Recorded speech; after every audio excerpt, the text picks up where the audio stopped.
Hello, hello, hello, and welcome to another One Lion of Code. I'm One Lion. Apparently my mic works.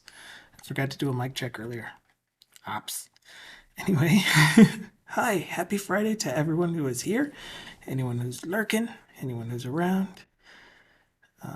Today is Community Day on our channel, so in just a little bit I'll be opening up our Discord voice channel for anyone that feels like hopping in and having a conversation of some sort. Otherwise, we'll just be working on the project that we've been working on this whole time. Until then, so let's just get started. Jumping right in. So, this is my code.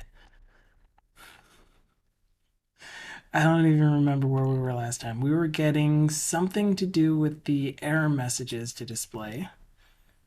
You were here for Tutu Line. Well, this morning the exercise that I did was dance inspired, dance adjacent. So I could have worn a tutu. I could have been wearing a tutu for all you know. But hi, Darn. Where is Discord? There you are. Okay, so you will see my name show up right there. Hello. Hey, it works pretty well in this background. The image that you see up the top there is yet another image generated by AI. I just felt like putting something up there, and I figured, why not? Let's just put some AI-generated random images in the little gap up there. So that's what that is. Push, push. But man, Friday is going well for me so far. Had my morning stand-up and was essentially told yet again that I'm working on the wrong thing, even though it was the thing that's assigned to me in DevOps. I finished all of the current tasks that were assigned to me, so I was working on a feature. On a feature? No, I was working on a bug, sorry. So for us, our bugs take precedence, bug fixes, and then features / stories are secondary.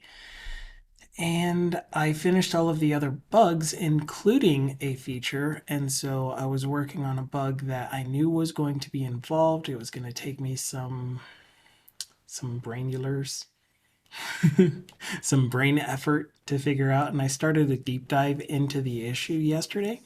So it's back-end processes, and I have only been working with the front end and hooking up the back end to the front end, but not actually working in the back end. So this is a test to make sure that your keyboard works, that I'm trying to debug an issue where if you have a keyboard with a function key, and you hold down that function key and you push one of the function buttons, those function buttons are not supposed to respond. They're not supposed to actually do anything. They're just supposed to indicate that the F1, F2, F3, F4 key was pressed, even if it's something like turn up the brightness, change to the Windows, this thing here, all of that stuff. And the other thing that's happening is once you push function in one of the function keys once, it's almost as if you pushed function lock.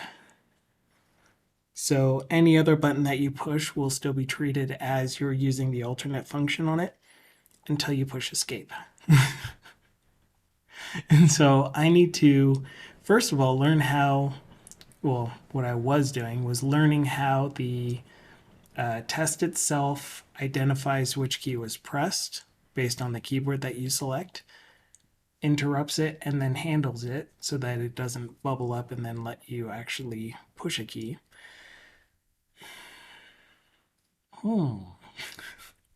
I just had a thought. And then to figure out what the difference is between pushing a regular F key or any of the keys, I guess, on your keyboard and having it interrupt the functionality is between pushing a regular key and holding function and pushing one of the function keys. And so the main issue that we're running into is there is no on keyboard way to know when this key is pressed. This is the key that it corresponds to. That's all software. That's all operating system. Which is really weird. I wouldn't think that. But like if you have one of those keyboards where you can pop the keys out and put them in whatever order you want, because there's no real way of the keyboard knowing that you actually want it in whatever other format you put it in, but you can use software to change which key corresponds to which button on the keyboard. Who would do that? And then, of course, we currently support 35 languages. And so we support a variety of keyboards as well for this test. And so the keyboard layouts themselves, the actual keys on the keyboard are different. So it's been a fun test to try to figure out, but I don't think I'm going to be able to get much further since they're like, just stop, just quit. Work on this other thing over here. But whatever, as long as it's assigned to me, I'm gonna work on whatever thing because I love to do that.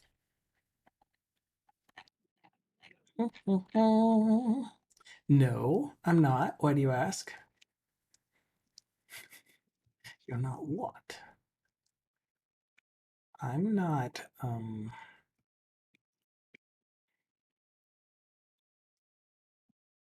working on merging the primary branch and my current UI development branch together. I did so much. I made so many changes, and I still have an open branch that I'm working on as I have time. So in between any bugs that are assigned to me that I fix and any features that I implement, I'm also working on cleaning up the UI, making it more maintainable, more standardized, the way that we code the UI, so that we can have a consistent way of adding new external applications UIs to ours.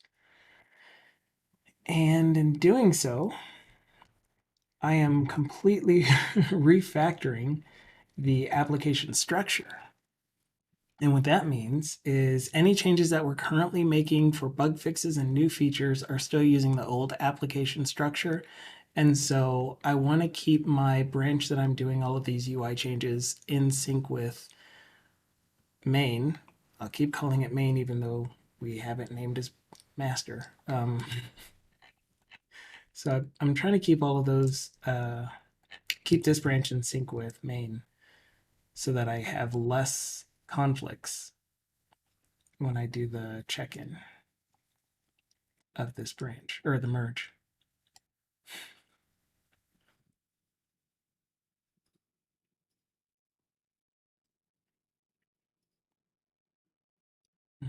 I know what that is. And I know what that is. It's resolve. Resolve to resolve.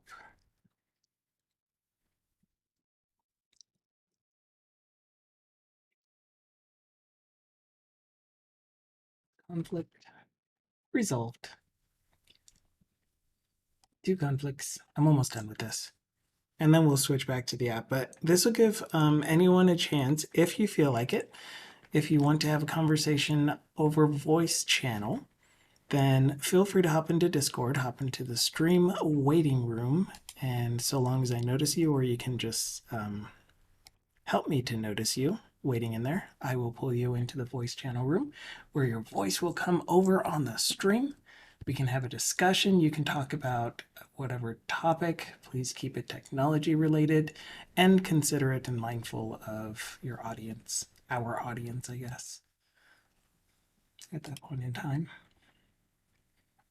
I would like to avoid things that could be construed as controversial or, yeah, you know what I'm trying to say. We will keep it.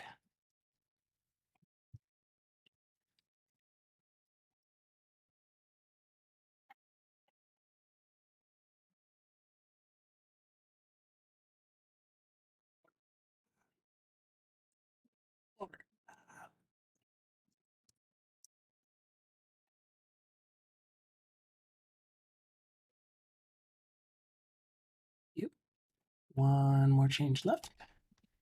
I mean, conflict. And we will keep the inject from main. Save. Conflicts resolved. Merge into my branch, please. Awesome. Done. I'm going to squash that soon. And then push.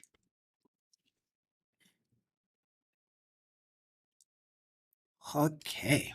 So the thing that I said we were working on was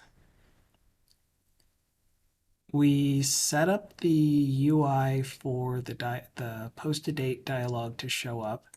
We have an exception, and if an error message happens, we have it showing up in that dialog window.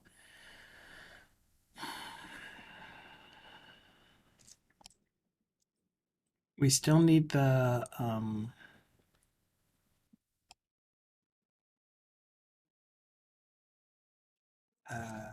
never ask again.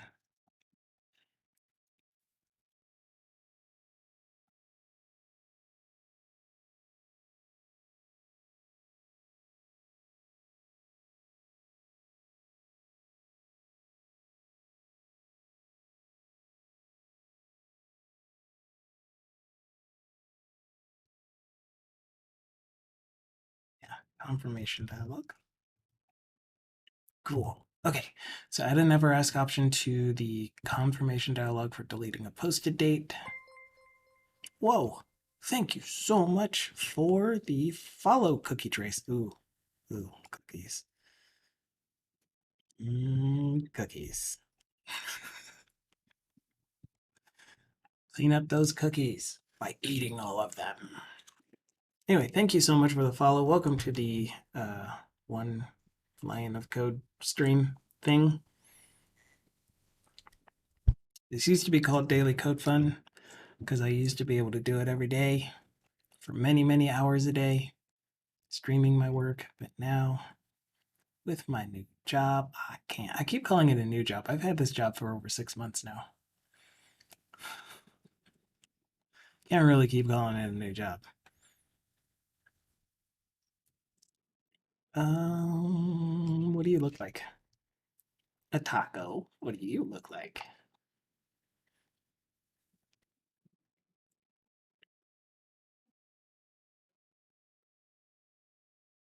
I look like a quiet, comfortable Friday.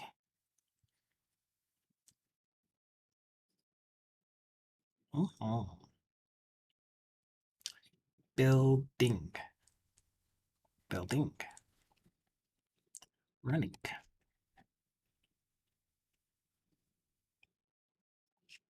Awesome. So here's the app that we've been working on the stream. It is a financial management tracker. You can find it on our GitHub for the project. It is open source. If you want to follow along with the progress that we are making, please do. Soon enough, we will be opening it up for feature requests and pull requests in general if you feel like contributing to it. Most likely won't want to. I mean, it's just a personal financial tracker kind of thing that is really, we've been using it mostly to show like a dev process. Yeah. Ooh, that's a good thing to keep in mind. If I mark a record as no longer pending, so first thing that should happen is if I put an invalid or yeah, I guess it'll be invalidate, a date that is prior to the transaction date, I should get a message. Oh, that's what we were working on, right? So there's this small little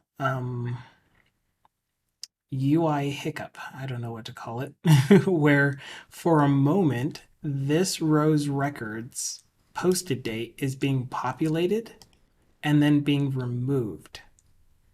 because I'm populating it to send the record to the server to try to do the update, and then on the server it does the validation, which I can do on the client as well. Since I'm using Fluent Validation, I could just add a Fluent Validator on the client side, which we will do.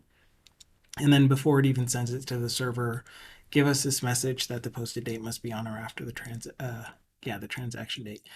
But what I want to avoid doing is assigning any values to the actual record. So I want to create an edit record or a clone of that record, update those values, send that to the server, and if it is successful, if the update is successful, then update this record's values. And that's the note that I should have in here somewhere. In fact, it's right there. Okay, but the issue that we were having before was when I tried to submit it the second time. Dang it. This dialog didn't dismiss or something, or it acted as if I was removing a posted date, which we have now fixed. And so if the post was not successful, we would have gotten an error message back. Otherwise, it just assigns the posted date as appropriate. So the thing that I wanted to know is, now that we have marked this record as not pending, do we have a balance on the checking account that is non-zero? We don't, because the account summary did not update based off of an update to any of these records. But if I refresh, we should see the correct balance.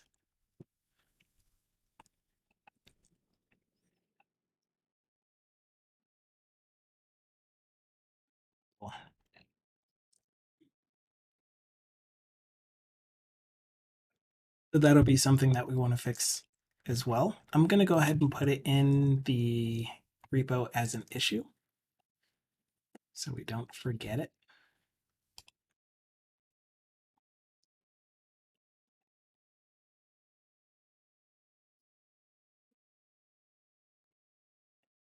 Yeah, so right now the issue that we are working is transaction history.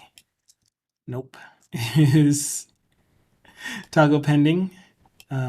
So that is an enhancement that we're adding. However, we found a bug for the account summary, which is going to be a separate issue. I don't want to address that in this branch. I'm just convincing myself of it, by the way. Dang it. I want to see how I've been doing the titles. Okay, so I've just been tagging them.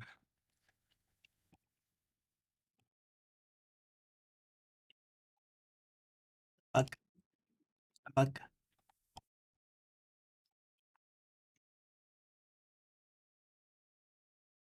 Account summary does not refresh on transaction activity. Transaction changes.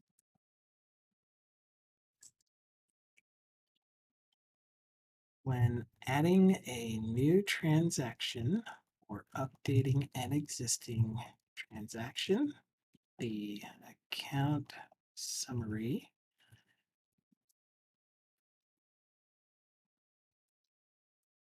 for the affected record, or for the account,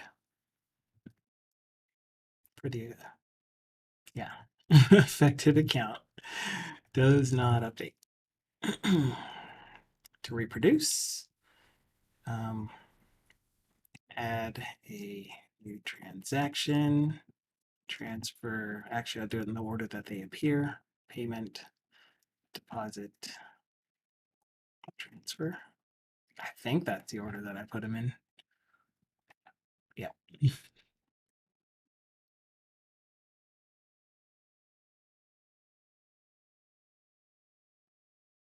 And then what do? We observe the account summary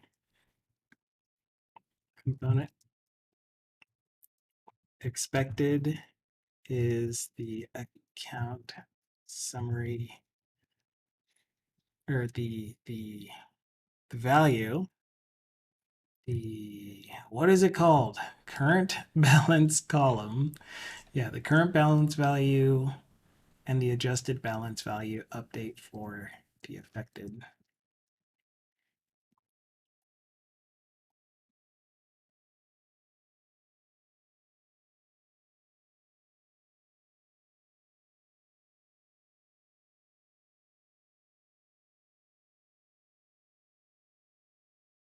And what actually happens?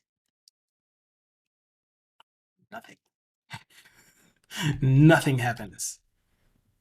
So descriptive. It's more descriptive than the issues that I get assigned to me, at least.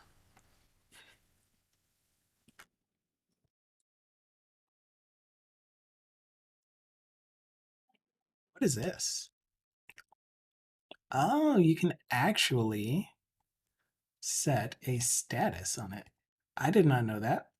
So, toggle pending history, status, in progress. Save. Save the page. Awesome. Okay, so we have an issue for that. We won't forget about it because it'll be in our backlog. To do, to work on. Great.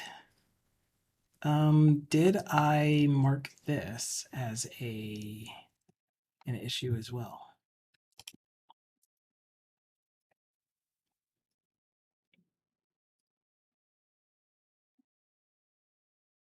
No, I did not. New issue. We're going to call it a bug because it is undesired behavior.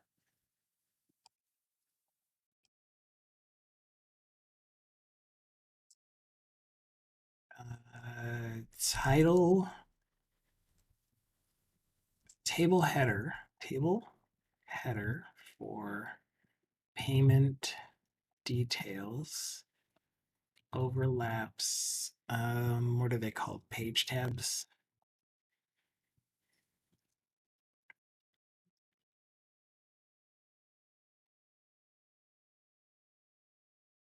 Um, navigate to the payment data entry page. Make the window vertically small enough to have a scroll bar and to be able to scroll down far enough that the payment details table header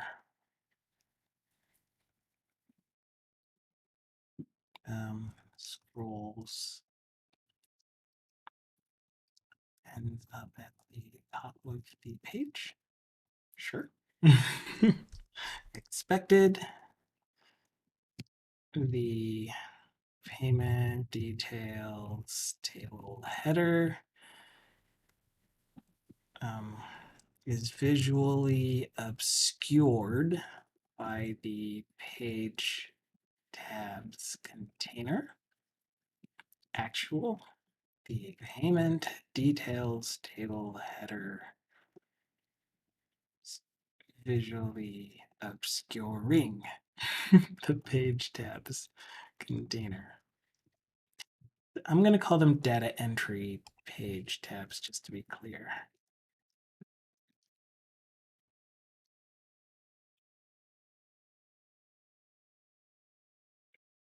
Assigned to me. Yes, yes, yes. Submit. Okay, and this, in my opinion, is pretty good practice for you to do as a solo developer, if you're a solo developer or a hobby developer, especially if you are wanting to create something that you would love other people to be able to use or to maintain, or if you're looking for getting into software development roles in companies, then this shows that you have good practices for your own code. And if you care that much about doing it for your own code, it's highly possible you will care enough to do that for your team's code if you end up working on a team. Okay. Anyway, moving on. I'm wondering. Oh, yeah, the entire table. Gosh, I didn't realize it was the entire table, but whatever. The entire table is overlapping the headers. And it looks like, oh, oh, it looks like it's also the transaction history table header only. What? So the entire payment details table and only the transaction history header. Very interesting. But we'll figure it out. We'll run into that again when we start working on that actual issue. But for now, we uh, I want to get rid of the little flash that happens when we are trying to add an invalid date. I would also like to get the enter key to work in this and the escape key to work to dismiss the dialog.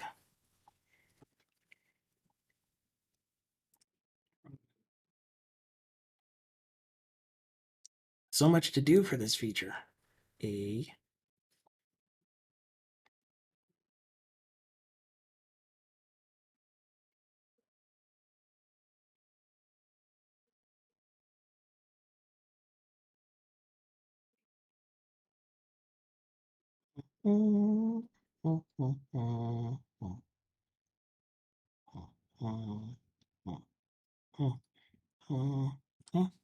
Okay, moving on up. Moving on up. So, first thing that I would like to do is get rid of that little flash. And the way that I said we can do that is by creating a clone of the record that we were trying to edit. Oh my goodness.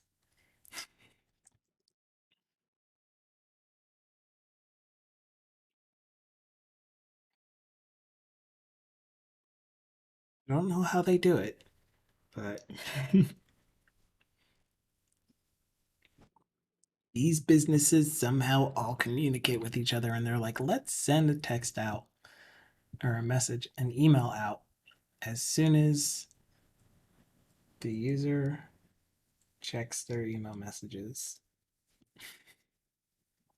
and clears them out. Let's send another one. And they coordinate with each other because it's not even the same business sending out more mail. Like just now, I got an email from one of my coworkers, one of my teammates. But that's cool. The only thing he did was merged his changes into our proof of concept for adding in the other team's code into ours, or I guess UI.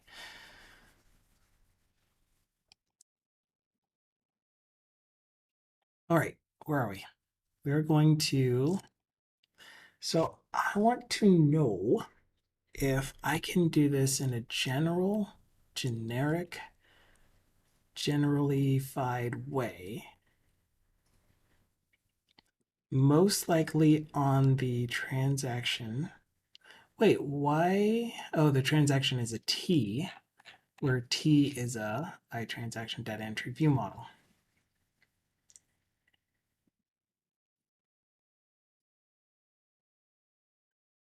The problem is that the transaction data entry view model, even though every implementation will follow this structure, at least the payment entry view model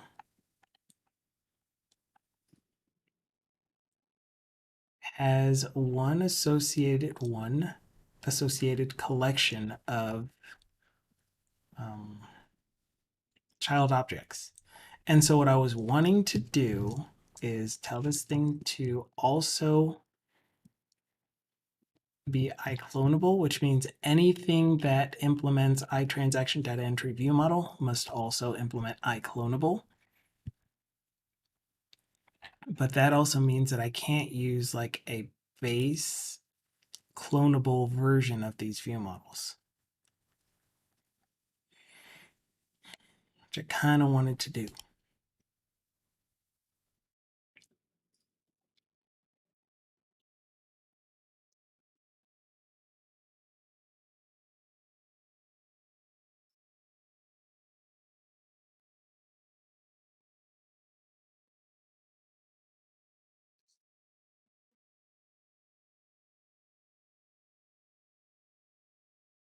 I mean, this is still fine because we're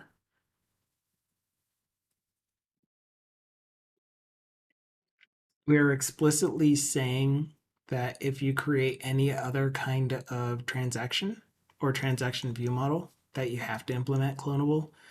So I don't know that it would be repeated code, since each one will be based off of what other related items they have. Most of them should just be, since they're flat lists or flat objects for the most part, return this type memberwise clone. And that should give all of our value properties, that should clone them into a new object. It's just going to be these that are going to be the issue. So what that means for payment, at least, is we clone it. We will eventually return it. And for all of these individual payment detail view models, we would want a clone of them. So our clone payment details.line items equals payment or line items dot select clone those as well, which means that which means that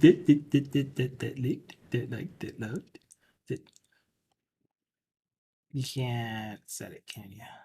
Oh, dot to list. Yeah.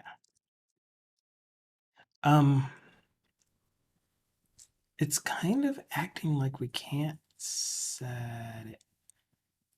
It's init only. Oh.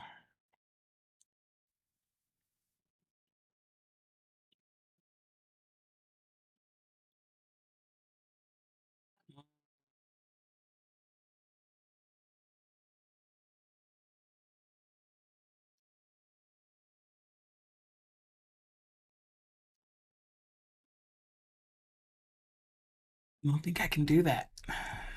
I don't think I can do that. I'm gonna have to make it set. If I want to do this, if I want to be able to do this. So anyway, we will do .clone. So this is going to be a deep clone essentially.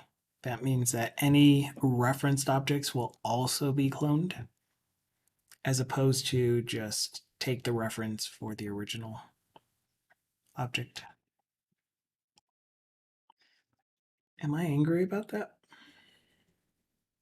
Yes, I am angry about that. And the reason that I would be angry about that is, let's say that we were editing one of our payment view models, one of our payment records, and we wrote the UI to open up a payment in a dialog, in this UI, wherever we do it. Then I want the thing that we're editing to be a clone of that record. I don't want it to be the record itself.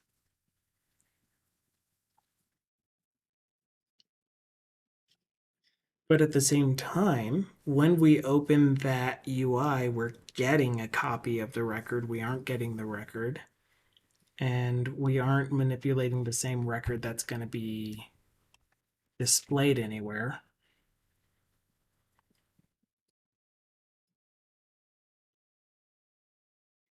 Well, why not? I mean, it's not going to be a terrible thing to just do these, to add a clone to our payment detail.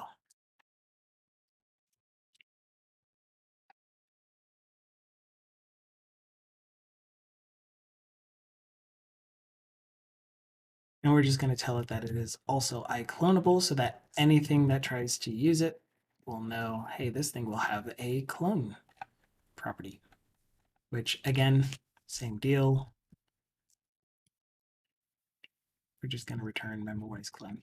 And in this case, we don't need to cast it because when you implement iClonable, then you will only ever get back an object. And there is no generic iClonable, which would be cool. If you could have a generic iClonable of this, where the clone method returns itself as a type, because otherwise we have to get back all of our payment detailed view model. So this is one way of doing it. You could cast it in here. So anyway, does payment detail view model have any referenced objects? It does not. These are all value type. And so member-wise clone will give us a copy of every single one of those. So we don't have to worry about doing anything further. We clone the overall payment record, payment records properties, which would have given us the, gosh, man, these us. I don't know why I'm saying so much. These referenced, I almost said again. This referenced list with all of its referenced objects inside of it. And so any changes that we make to this thingy, like dot remove range, dot add, are going to affect the parent, the thing that we cloned. It's going to affect that thing's properties. Referenced object list collection. I got words today. Okay. Taking a look over at Discord. No, I'm not in. Oh man.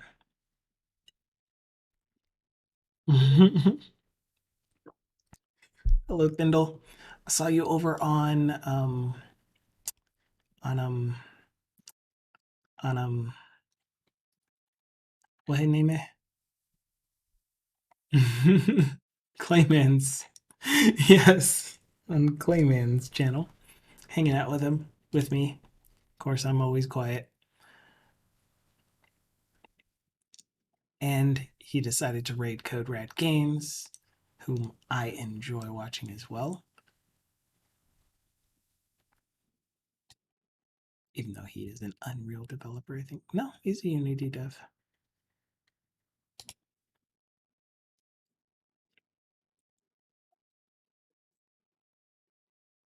But yeah, thanks so much for the lurk. Really appreciate you hanging out and your energies. Oh, speaking of energies, push buttons, make it click. No UI. The bang on that makes it look like an eye. Anyway, we just finished doing a clone for this thing. We need to do the other two types of transactions, such as in the transfer, which does not have any related objects. So like I said, these are going to be pretty straightforward. They're just going to be return member-wise clone. And what about you, deposit? Do you have a related object?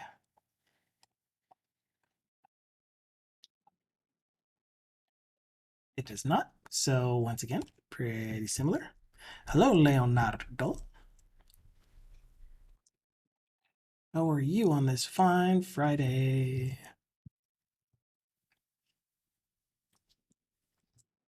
It is not quite afternoon for me yet, but it's close enough.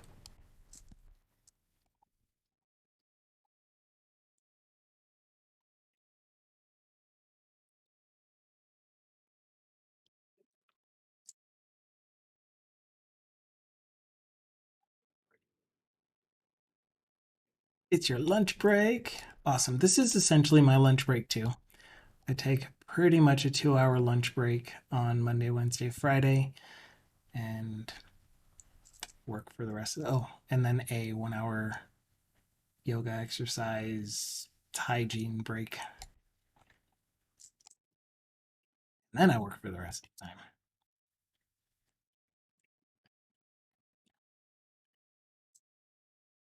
Oops, I didn't want to close it. Go back. Go back. Go back. Okay, so we should be able to build, or it should ask us to build with all of those rude edits. And then we'll fill in the logic for sending the clone of the record that we're trying to edit to the server.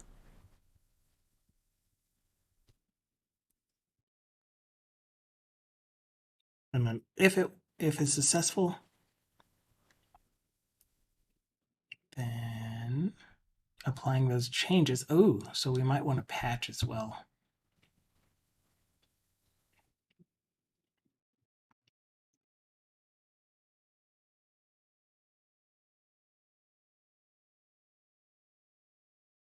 And now would be a good time to use a NuGet package like Nick's Nick Polideris, Polidoropoulos,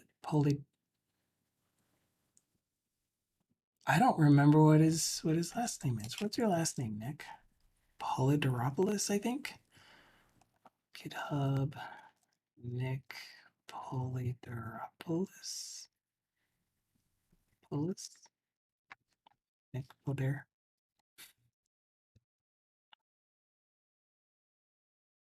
Polidoropoulos? I don't remember. Crap.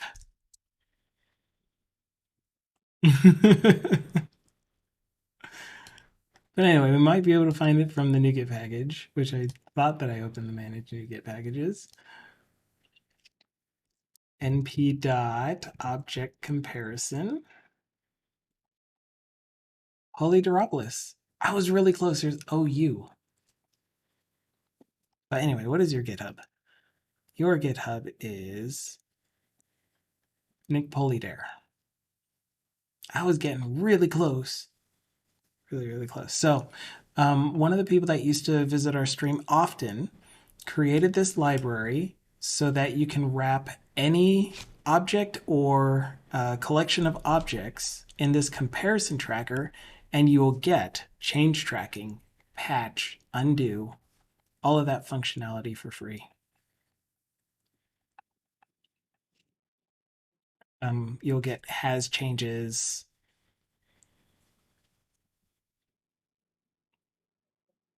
Kind of makes me want to use it.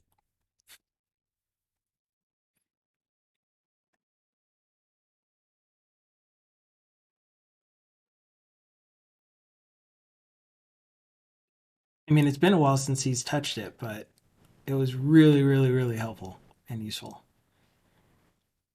I was actually using it as part of my work product because we had edit forms with records that needed track changes on large objects, and I didn't want to have to write my own track changes, which is usually a big bool.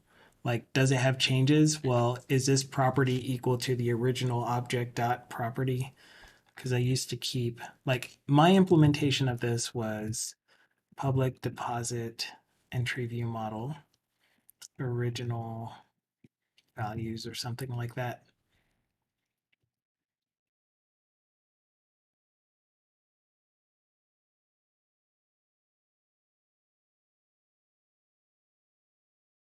And then I would have my own uh, void track changes, and then set my original values equals memberwise clone, or deep clone, I guess is what it would eventually be. So whatever my clone method is, and then for the most important one is has changes would be original values is not null, and original, I like that. Original values does not equal this. Wait, no. I don't like that. Original values is not null, and And then this is where my big or would come in. My big or. Would you like to see my big or? What? I would ignore the primary key. Would I? I don't know. Let's just not equals.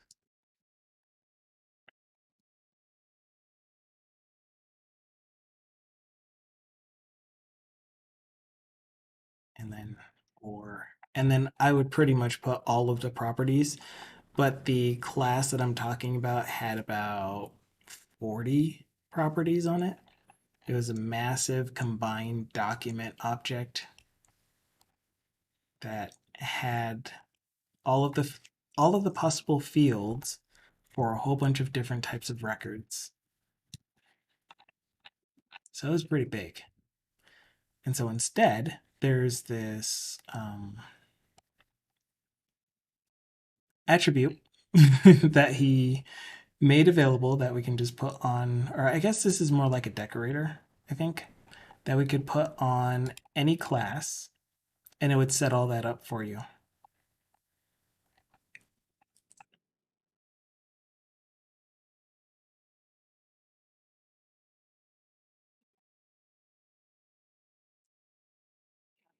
I don't know. These are small enough that I don't have to worry about that, and I'm not doing change tracking at the moment. The only thing that I am doing is creating a clone and then validating it. And then patching it, I mean to say.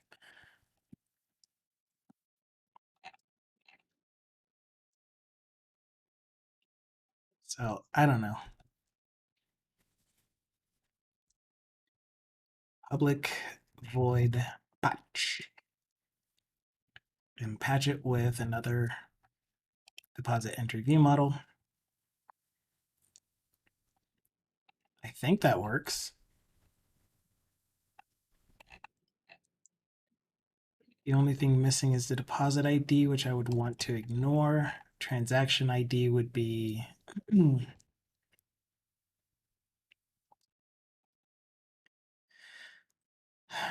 we probably do want to include these two. So the deposit ID would be the primary key of the record, and then the transaction ID is the primary ID of the transaction record. So the foreign key to the transaction record. So if this is a new record and we get back a deposit entry view model, and we're trying to update our existing deposit entry view model with the new record, then we wouldn't really care that much because I would just replace the record itself. So I wouldn't use this with new records. I would only use this with updating records. And even then, would I really? Yes, because I don't want to break the reference to the object.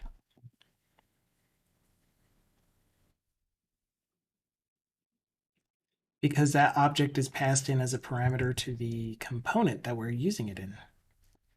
So I want to update the referenced object and not assign it to a new object. Right? I don't know. So yes, we're going to keep the deposit date, transaction date, deposit ID and transaction ID. So those account ID, are you in here account ID? You aren't in here either.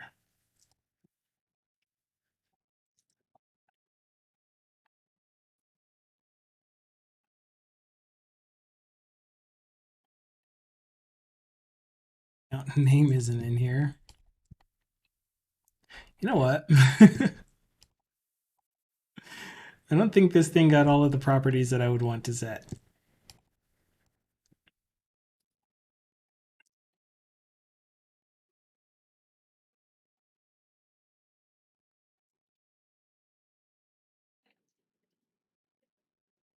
And it's not that hard to just update it, you know? Oh, I didn't do it the right way. Excuse me. Sumimasen. Thank you. source. Dang it. Done. Let's patch our transfer. Like, the thing that I really need to do is make this an I transaction. Oh, crap. Although, I can do it like this. I transaction data entry view model source, except that this is going to be source model. Why not? If source model is deposit data entry view model source, excuse me, I said source model, then we can do all of these.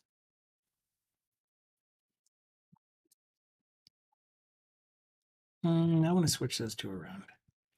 So let's call you source model 2. Let's call you source model. Let's call you source.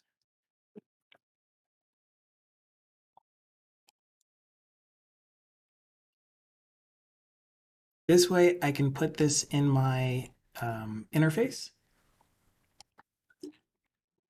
and it will be available everywhere.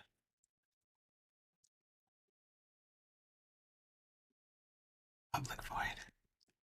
I know what I'm doing.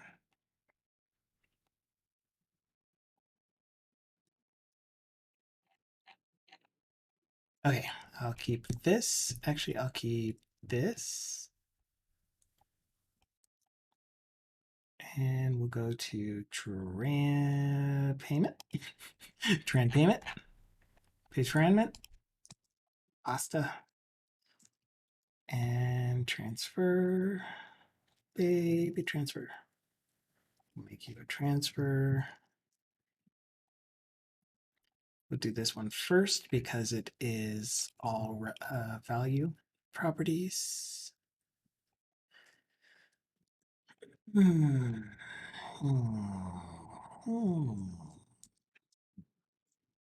Keep it, keep it. Pasta. Tab, tab, tab.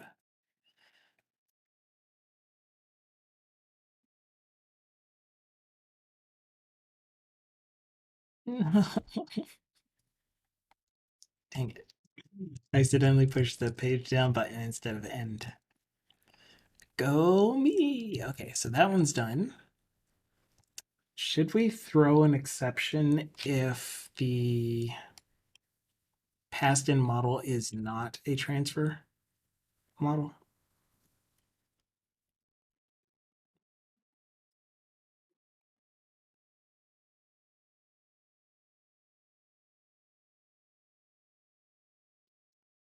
I mean, you would think that I wouldn't do that, right?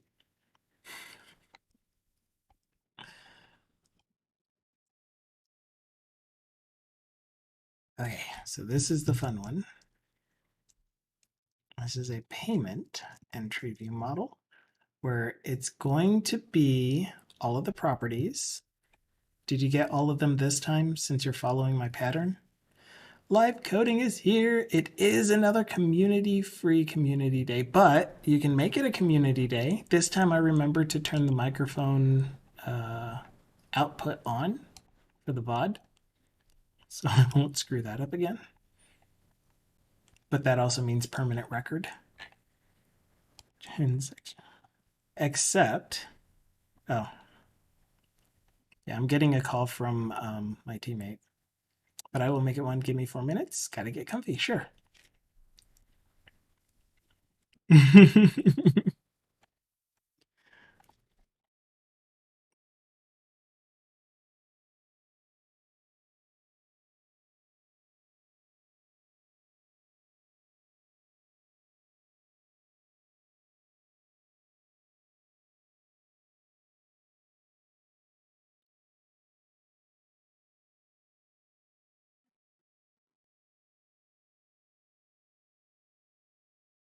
Read my message. Gosh, I hate the sound.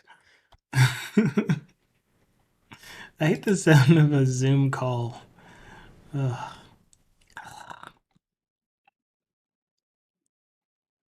Where was I? Payment ID, Transaction ID. Yeah, it even did the deep clone of all of the line items. Yeah, and I don't mind reassigning the line items here because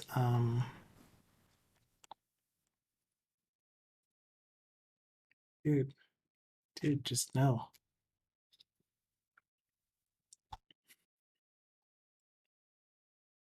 He wasn't hanging up, he was just letting it ring.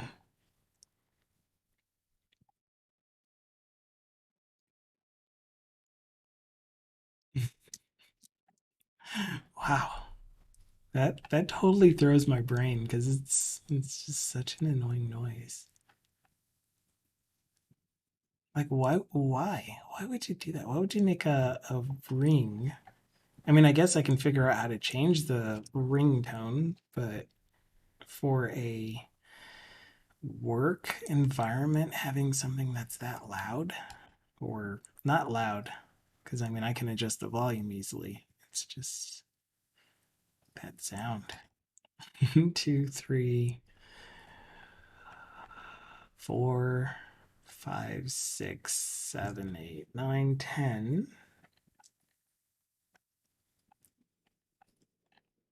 1, 2, 3, 4, 5, 6, 7, 8, 9, 10. All right, I'm going to assume that because there are 10 properties being set here and there were 10 properties that I want set, that all of the correct properties are being set. Like a magic. Okay, so we have patch. So only one thing left to do then is over in our entry forms. Right now we're looking at a transaction history grid row or history grid.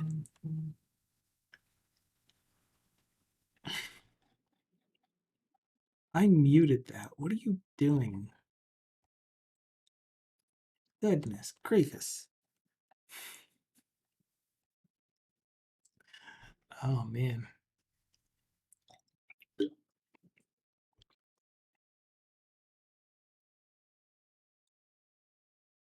Okay. Okay. Transaction history grid. We are looking for the toggle pending functionality. Oh, it's in base transaction row. That's why it was weird that I didn't see it when I checked or I don't see a transaction history row code behind file because it's just using the base transaction row. Okay, so as soon as we toggle pending and that is successful, yeah, we're going to need to do it for both. So the first thing that we do is, okay, cool, is invite Livecoding into the stream room. Welcome me. Welcome you.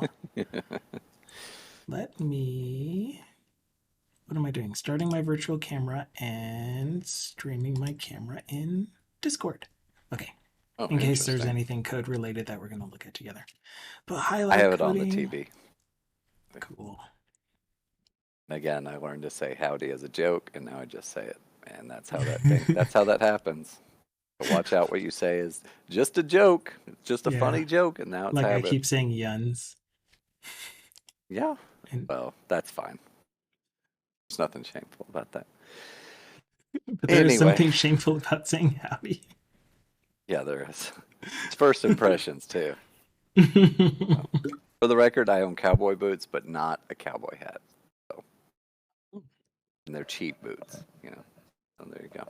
So that plastic. You can gauge my cowboyness based on that. I say howdy and I own cowboy boots, but no cowboy hat. Anyway, yeah. There's levels. You can imagine if someone owns a cowboy hat but doesn't wear it, that's another level.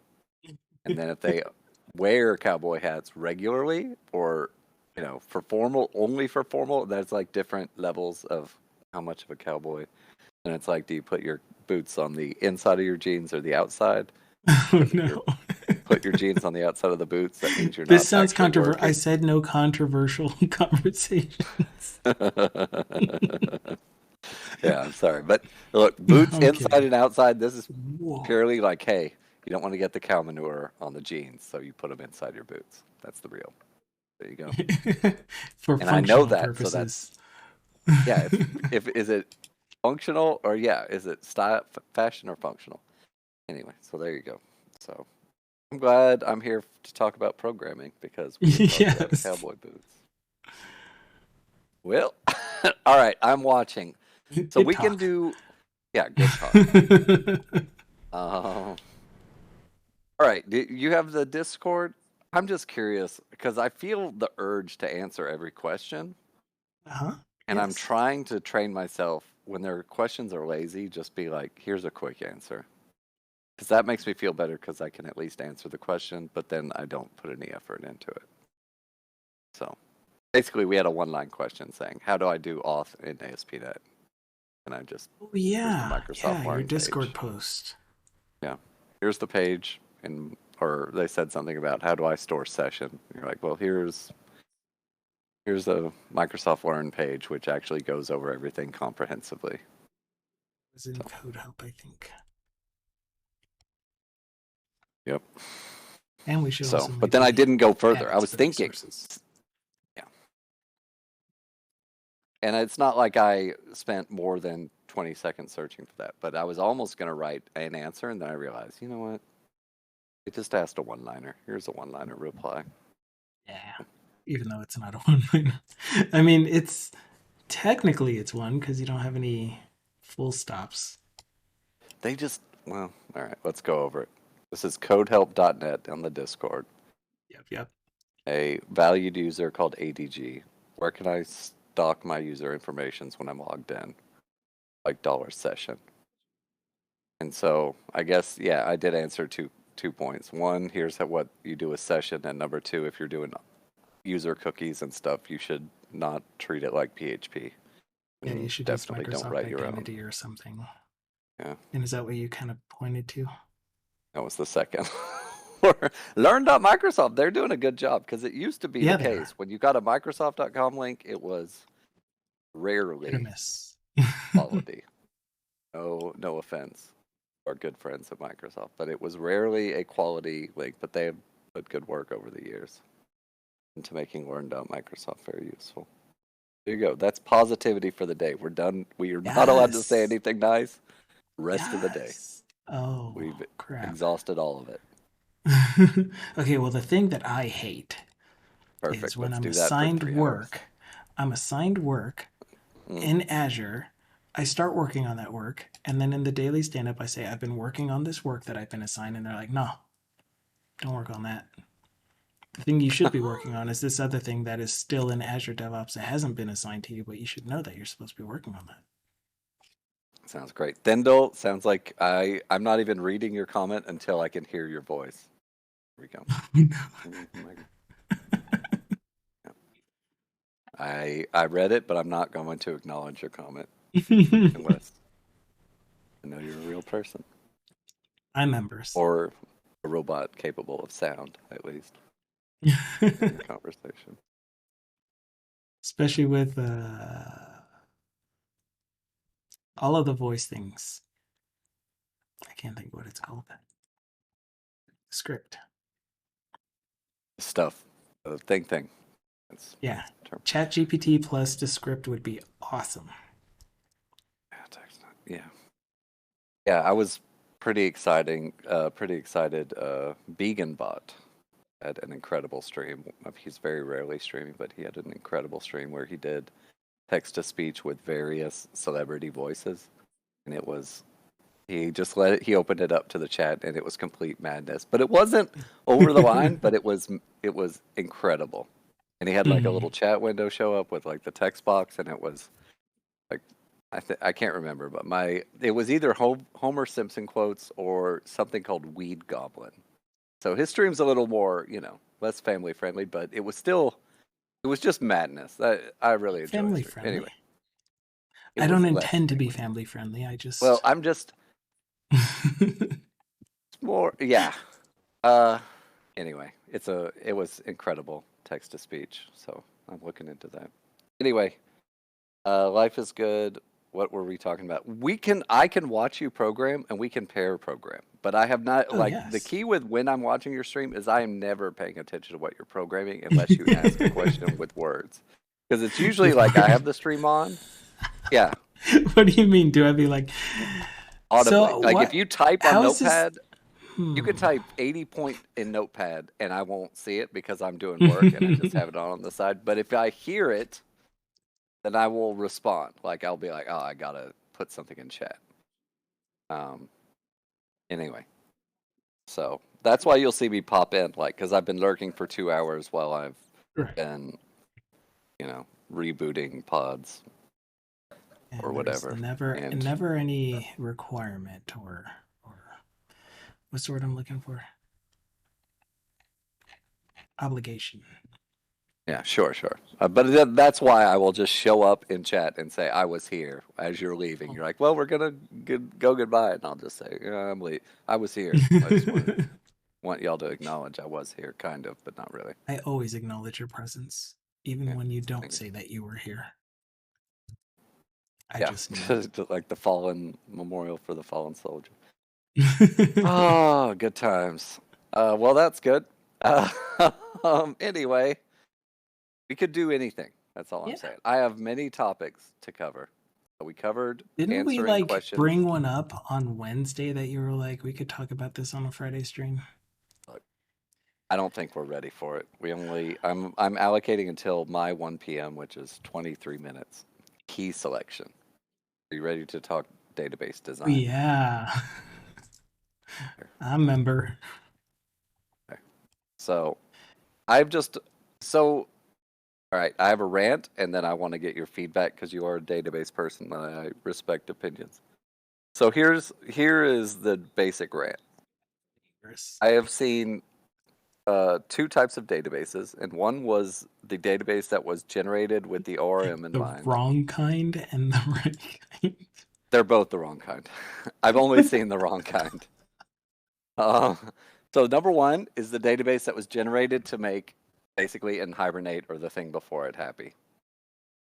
Uh, and that's okay. I would say that's the better of the two databases. But I think y'all talked about composite keys or something, or someone was asking about composite keys, and it was like, look, you can have your composite keys. They just can't act. You can't actually have a primary key on a table that's a composite key.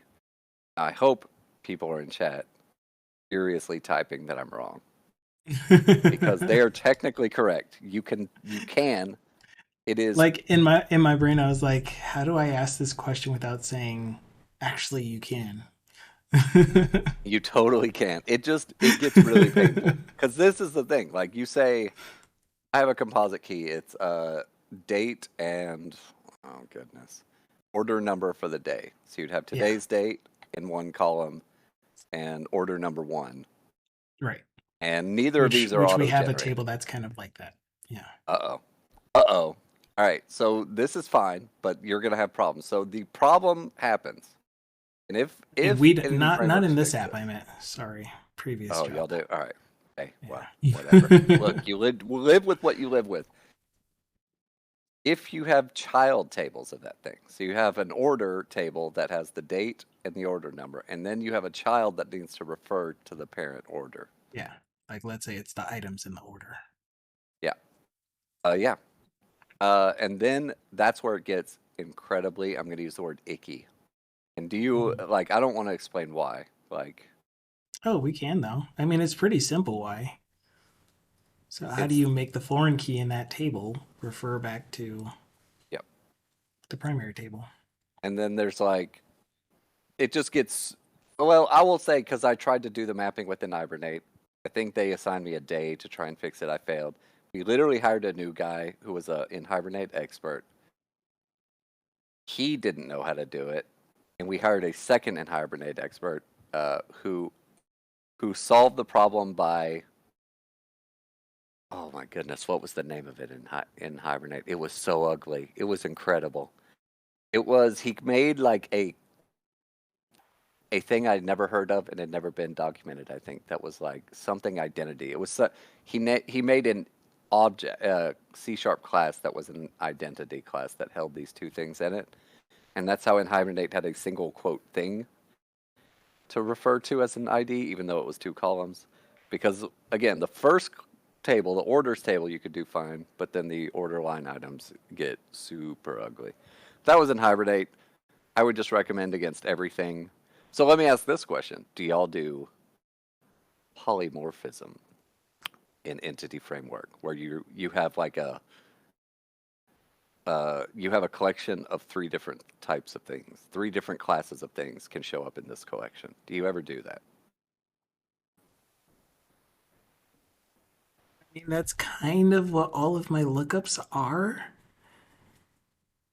But Hmm? the way that I implemented it before was I had a view that would be all of my lookup tables union together since they all have the same structure.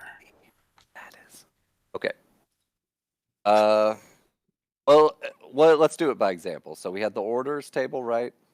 Mm-hmm. So let's say there was a goodness. What are two types of orders that have different data on them? There's, let's just say, Oh, a website order and an in-store order. oh, sure, yeah.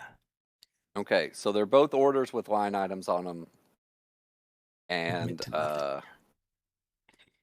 but the tables will have different data.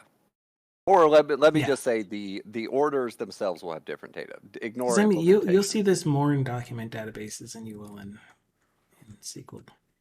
Well, we tried it, and I talked to the other in Hibernate expert. He was like, "Oh yeah, well, when you materialize them, it in Hibernate doesn't know what type they are." And I was like, "What's the point of this garbage?"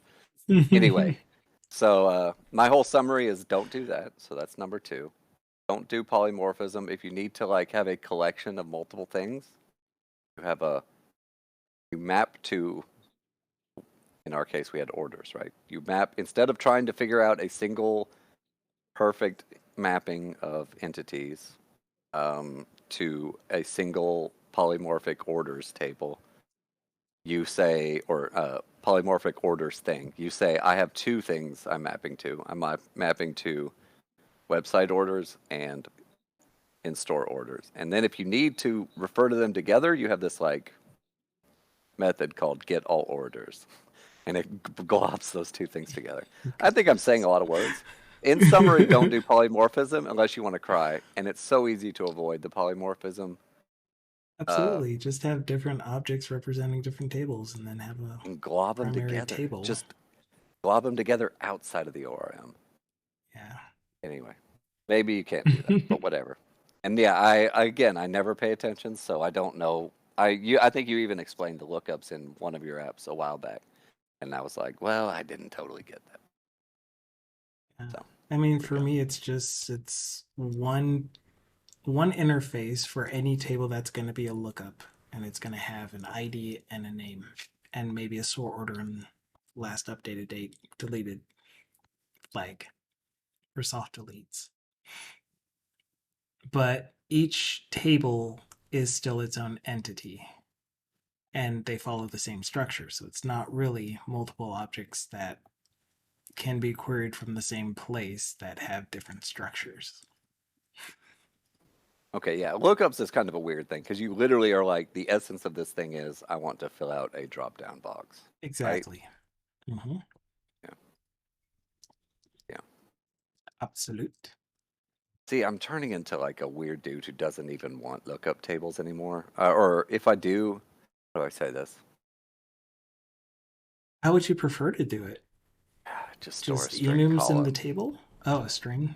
Yeah. Yeah, store a string column for whatever you had to look up for. But I guess you're right. You need a concrete list of these things are allowed. But you could hard Yeah. code it. You could say this lookup is a hard coded list of strings. When you Yeah, I need mean, a new one of one, the you best call things that I me. saw was definitely the just add an enum. Enum, Yeah. sorry. Oh, And I uh-oh. like that. Let's spend the But in rest of this the day case, like pronouncing that word. I got corrected on it, so I'm saying Oh. enum now. But one of the, I guess I have a bunch of examples. So for this app, we have a whole bunch of different payees. So Hmm. vendors that you buy stuff from, essentially. And that is a dynamic lookup table. It's not fixed. So the user will decide what items show up in that table. Uh, In that way, it's not really a lookup table per se because it's not a set list of values. It's just a regular entity, database entity. oh, it's user. Okay, per user could define this. So if you had a bunch of Yes, users, they'd have their exactly. own separate lookups. Same with accounts, but really the intent of these is just to populate these dropdowns.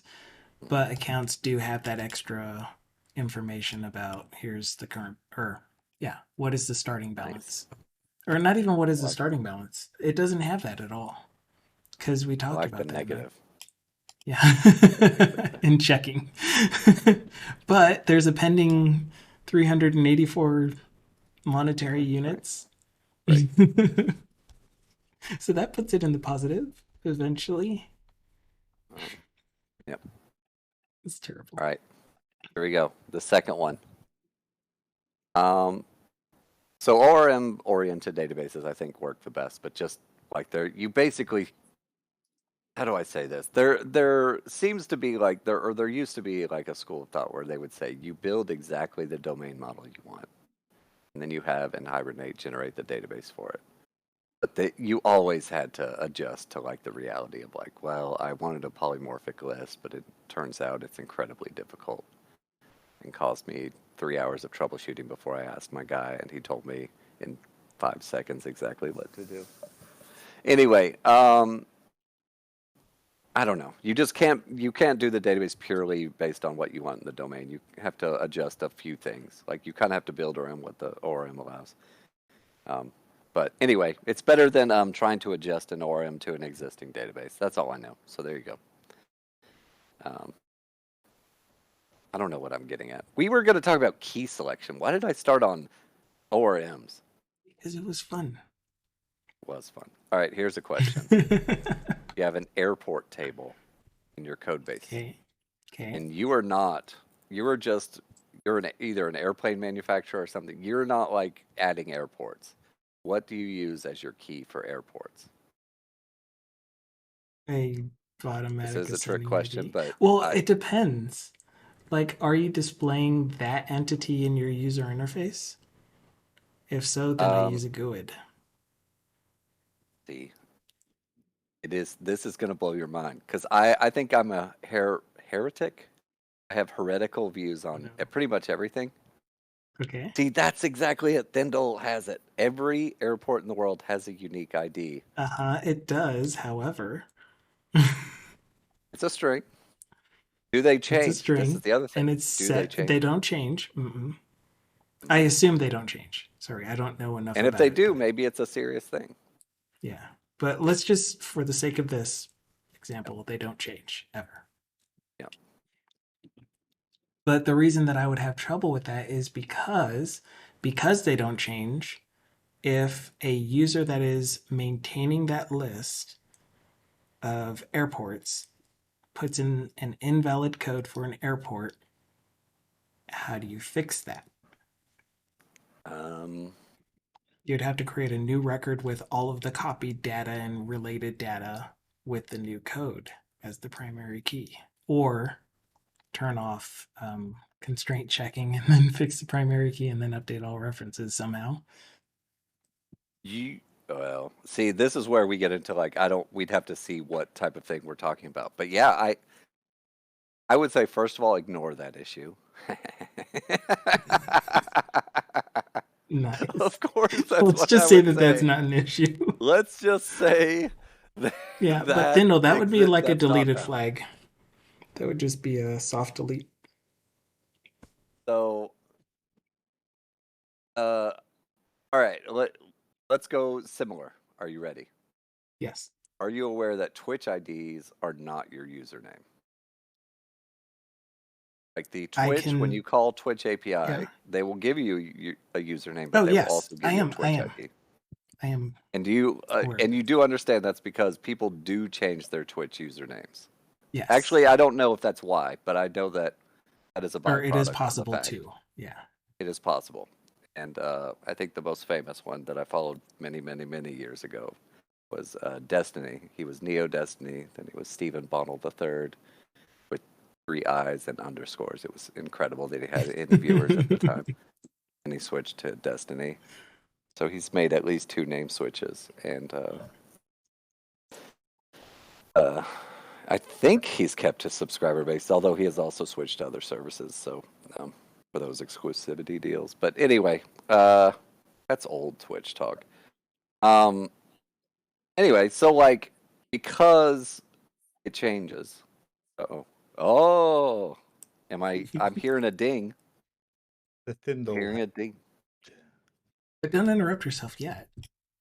All right. Because So it because changes, they allow because the change, username changes. yeah, because the username changes, it is good to have an ID that doesn't change, right? Like you want IDs that don't change. Yes. All right, key selection, Thindal, go. Key selection.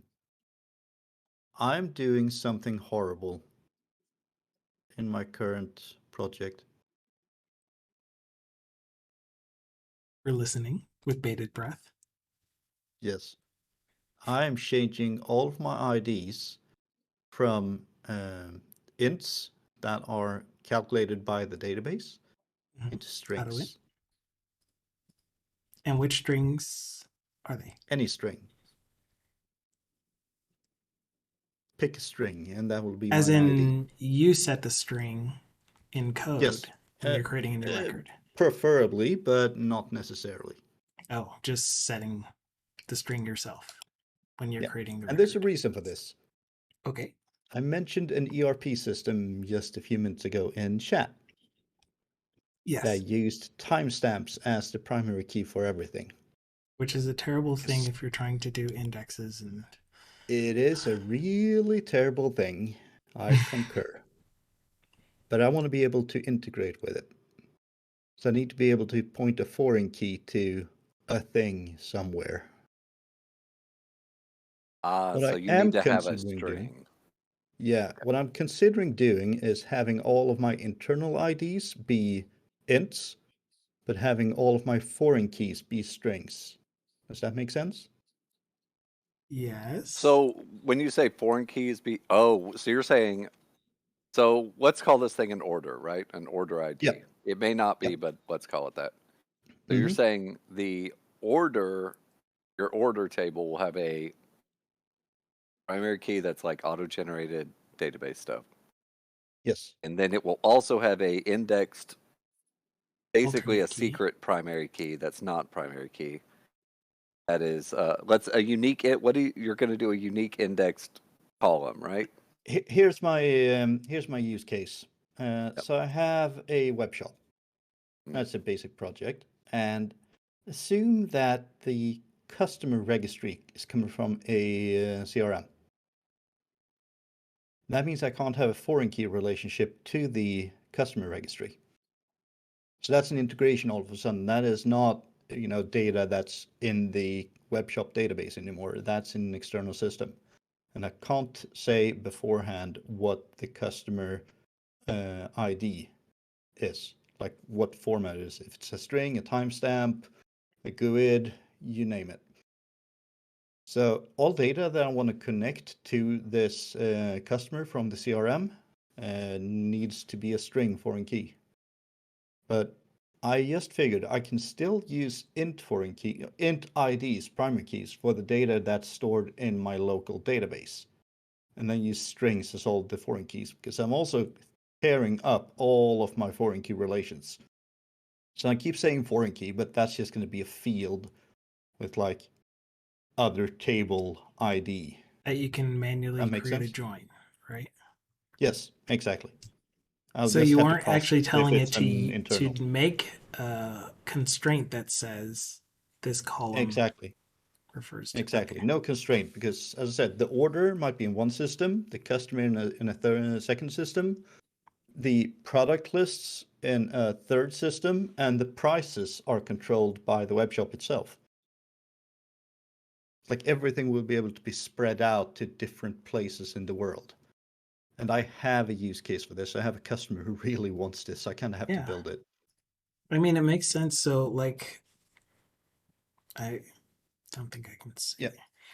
But the We current have version a of situation the where shop. there's something like that, where it's a distributed ERP, where there's one MDM as the source of truth, and then everything else would be individual ERPs that are referring to the MDM sometimes, because there's Yeah. also standalone versions. Mhm. So it The sounds current like very version of the similar. web shop has, foreign key constraints everywhere. So all the data needs to be available in the web shop itself. And that's going to be a problem. So that's part of my big ass rewrite. Mhm. Nice. Just focus on the conversion of .NET. Yes, conversion Don't do anything first. else. I'm trying to in all of my objects, my DTOs that's coming out of the facades, I'm trying to use strings right now. So I'm casting from an int to a string and from a string to an int, going back and forth through the database. But the database is still going to be int based for a little while longer. But tearing up those constraints felt like tearing out my fingernails. The third level of normalization is so ingrained in the back of my head. It's like, this is how you do things. You Yeah. have relationships. But You this is have how you do things indexes. when you have a system that is not fully connected, where this database Yeah. doesn't know about this database, but they do have records that match up. Mm-hmm. So, But my makes sense brain to is me. going, yeah, a database is in charge of making sure the data is, what's it called? Complete, in sync, not broken. Like if I try to point to a foreign key that doesn't exist, it crashes. Or if I try to delete something that's referenced by a foreign key, it says, go screw yourself. It's like Or it my just brain kind automatically of does a wants that. cascading delete depending on how you have it set up. A customer Maybe of mine delete did all that. your... They were not happy. Well, a colleague of mine did that on a customer system. See, he deleted an order With row and backups, hopefully. oh yeah, but he'd set the whole thing up wrong, and for some reason it wasn't wrong in his dev machine. So he built it with non-cascading deletes with errors, but when he set it up with cascading. So the first time the customer, I think they removed an order row, removed orders, removed customers, Yeah. removed every freaking thing. The entire database just got wiped out. That's very efficient. Yes. That And was this very is efficient another design. lesson for everyone, to use soft deletes when it's information like that. Yes. Like, yes. For multiple reasons. A, you can't Yeah. screw up that badly. B, all data is good data. Storage space these days is dirt cheap. Yeah, If it's never used, it's never going to be loaded into RAM, so it's going to be, just sitting on disk. And you can always put it into a BI system or a data lake or whatever and run some kind of logic on it to figure something out. You might not know what you can do with it yeah, today. like you can You purge might it need it tomorrow. eventually. Yeah, you can summarize it eventually. You can remove, the details and do summaries and keep those. It's like, Just thoughts. yeah. Customers of mine usually have, sales data going back 20 years at this point. Because it's good to have. You can see trends, and you can look at geographical areas and buying patterns and production Loved when patterns. we were told that we weren't supposed to have records older than, I think it was like 5 years or something like that. But why? Uh, Storage is cheap. records management policy. Yeah, there's that. But yeah, I do have Amazon. I randomly looked at my Amazon, and I sure enough have 20 years of purchase history. Oh, wow. Yeah. Yeah, so GDPR if you is the think about problem. it, like, that means that they are responsible for having 20 years worth of potentially PII. Personally identifiable information. Yes. Yes. And GDPR problems. Yeah, I wonder. Well, I mean, yeah, yes, but yeah, that's a good point. Yes, and. Never mind. Yes, Not and yes, I'm but yes, and. I'm from the EU, but the EU has really brought to how the F were you thinking, or what the F were you thinking about issues to the internet? Cookie banners and oh, yeah. GDPR. It's like, who cares about a cookie banner? Everyone clicks accept. But if you don't have it, the EU will sue the crap out of you as soon as you set foot in Europe. Click In accept. theory, In and theory, yeah. yeah, Yeah. and But if you are in Europe, they will actually go after you. And I am. yeah, Like, yeah. if Well, I you don't have gotta, it on a site that uses cookies, I will be fined. yeah, and what was I gonna say? But I really like the right to be forgotten because that was kind of nice to have. Oh yeah. By the way, Yeah. we implemented some form of GD. I forget how Mhm. compliant we are right now officially, but yeah, the purge endpoint for like, that's right. We don't actually have customer. Anyway, what was I saying? It's just nice. It's nice to have where you can, in theory, tell someone delete my records and they will Yeah. delete what they can. Yeah. Question is, Uh, how many small and medium companies do you think can actually do that? Oh goodness. Well, how many There's requests not do a they lot. get too? Uh, I'm Well, my company, Be again, I interesting run to a web see. shop, Yeah. among other things, but I run a web shop. My web shop is the test shop for the system that I then sell. But it's an actual literal web shop they can buy stuff from and I will deliver it. But it's not the main business of my company. I have a turnover of like 100,000 US dollars a year on the web shop. And I get 7 or 8 right to be forgotten really, requests a year. Yeah. that's a lot. So it happens. Okay. Oh, Yeah. okay. Fair enough. That's good info for me to hear. Yeah. And you Need the need, I facts. think the biggest thing is you need to have a documentation on where information is. So I built a kind of weird system there because we also have bookkeeping laws that says that every transaction needs to be traceable for 7 years. And then you have right to be forgotten, which means I need to be able to purge all the customer information, but I can't purge it for 7 years. Purged user 1 bought this No, I item. can't. I need to be able to point to that was that person because of bookkeeping. Interesting. So what I do is I purge all information I'm allowed to, and then I put their ID in a separate table for later deletions. And then once a Oh, day, I it was gonna say checks the other every way. single Like, ID in this table. Is this deletable? And if it is, it kills it.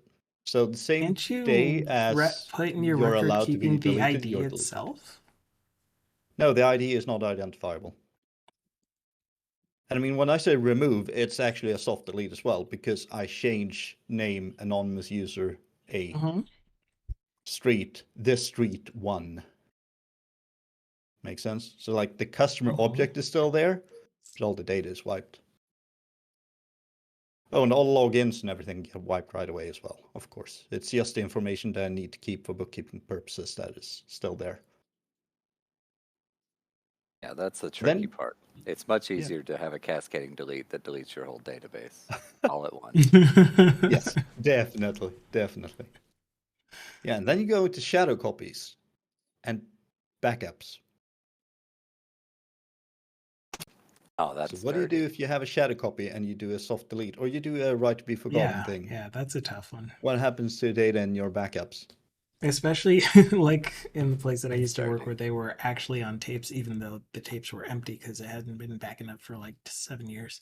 Anyway, what if you have tapes and you take them to a offsite stored location that you really don't have access to? Do you go back through those and delete their data? The thing is, you need to know where the data is. You need to have a plan for deleting it. You need to know where it is and when it will be deleted. You don't have to wipe everything the same second the request comes in. So if you can say, yeah, it's available on backups. If we have to read back from a backup, I know to delete this again. And you have to know when the backup's going to get purged. Like, okay, so we rotate our tapes every 2 years, for example. So you know that in 2 years, the data will be gone. But until those 2 years, you also need to have a record of some kind saying that I need to delete this again, which again can only be an ID because that record can't be used to identify the person you're going to delete. GDPR is a mess. And I had to spend like 40 hours in courses about this to figure out how to deal with it in the right way. But then you have the good side. And that is if you work with companies There's a good side.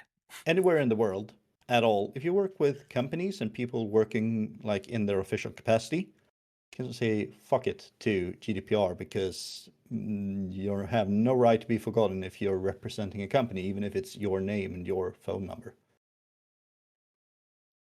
Make sense? Yep, not an individual. All right, Yeah, key exactly. selection. Airport codes. So Airport here we go. codes. Way back. So Yeah, let's key just selection keep for doing airport codes. examples. But I actually really liked your thought, Thindal, is in that you didn't control this thing coming into your database. And you said it was a timestamp, which is actually kind of a data type in a theory, kind of, except in your system, it might as well be a string. Because I assume when you query for it again, you have to pass in a string. Yeah. And there's like precision issues and like just don't even deal with it. Send a string. Yeah. Right. Exactly. So that's interesting to me because I will just say, yeah, in a simple single database situation, like it almost doesn't matter what you do as long as you control the database. But once, like what I've seen across a lot of systems is they'll be like, look up the products API. And then the API sends back an ID and it sends back a name for the product. And inevitably, everyone always searches for the product by name. And this is going to blow your mind, and it is heretical. The name of the product is the key. And the ID that says ID 152, no one outside of the original system uses it. Everyone says, all right, the product is, Nike sneakers, Yeah. new shoe drop. That's very When you say really key, you interesting. don't mean just it's indexed on that. It is the actual primary key unique identifier. It is and it has its own problems. Like one said, what happens if you need to rename it or if someone does like all those problems exist worse in distributed, multi-database systems that rely on Yeah. one source of data. You also brought up Yep. master data management, I think. I Yeah. thought I heard that word. I hadn't heard that word in an age. I didn't know about that word until a pursuit that we had. And we had to start Master coming up database with management. Oh, MDM. Yeah. MDM. Where we had to come up with a plan for this is how we're going to manage, this is where the data is going to live, this is how the ERPs are going to be split up and yet kept with central information. Yeah, it's like the Star Wars quote. Haven't heard that name in an age, but anyway. Smaller Sounds businesses. like a very early version of a macro-sized microservice. It's just data-oriented shipping of core, almost like lookup data. Yeah. Like, anyway, Almost. like airports. But it still for has example. extra functionality associated with it, basic functionality. Thankfully, I learned the name and basically what products to avoid, and that was my education on it. And then, there you go. I know one product to avoid that we use anyway. Okay. Let's see. This was positivity. Positivity time is done. We're down to negativity time. So you're welcome Yes. to share. Yeah. Yeah, but I in will the not case of share airports, names. guys, In you the have case an of airports. ID. You have an ID. It's a string. It's 4 or 5 characters, I think, uppercase. It is guaranteed to be unique in the world because they're assigned by a single entity, and everyone accepts that that entity decides the code for the airports. It never changes. Never changes. Unless the airport actually changes, like you shut down an airport and you create a new one. But then it's a new airport. Yes. The old one is still a shut down airport. Now we have a new airport, just happens to be in the same place. Is there a reason to not use that as a key? I mean, sure, indexing. But yeah, I think that's a a great tiny one, problem actually. when you have Indexing. a total data set. Yeah, but you have a total data set of like, what? Yeah, 15,000, it's pretty I think? small, is what you're saying. Yeah. It's small and it doesn't change often. You don't do adds and removes very often at all. No. So your pages aren't going to change in the database. Nothing. So well, let's keep going. What else we got? I actually learned U.S. states gets a little complicated because there's also like Where do we ship? We ship to all 50 states, also Puerto Rico. Yeah, And also there's like U.S. 3 other territories that I've never heard of, and I was like, wait, what? But not Like the the Soviet Virgin Islands. Russia. Okay, yeah. Well, I'm saying strictly U.S. like that because we have 50 states. It's very easy to remember, and then it's also Puerto Rico, also Guam, also U.S. U.S. Virgin yeah, Islands, Guam, also. U.S. Virgin. Yeah, is that all of them? That might be all of them, but maybe not. So Yeah, but like, what happens when you expand? When this company that delivers to all 50 states and all of a sudden also delivers to Germany. Canada. Canada was our next thing, and we changed the Oh, thing yeah. that said zip code to postal code, or I think we went the other way. I Mhm. forgot Mhm. which, but and No, you're then right. It's actually named postal code here, but I always call it zip when I talk about it, say it in English. There was another term for it Actually, that I used in. it's postal number is the official okay, name. okay. Yeah.